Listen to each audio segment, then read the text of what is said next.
हजरत सरकार बाबांकर जो 10ମ वार्षिक फतेहा उत्सव पालन करा 23 तारिख रे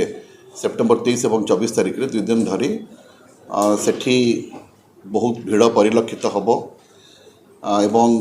सेटा आम शांति श्रृंखला किभली भाव में करवा आज शांति कमिटी सहित आलोचना करागला। शांति कमिटी समस्त सभ्य माने तांको सुचिंत मतामत देते जे किभली भाव में प्रशासन निजक सजग रखिबो एवं प्रशासन जो विभिन्न विभाग अच्छा जमती एक्साइज विभाग हो, ट्रांसपोर्ट विभाग हो, पुलिस विभाग हो,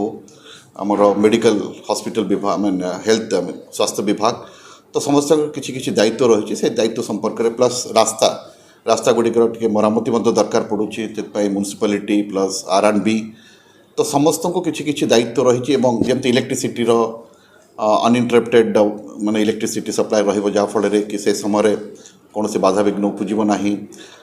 फूड इंस्पेक्टर्स मान दायित्व रहिबो जमती खाद्य से माने ठीक ठाक पाइबे जोड़ाक किसी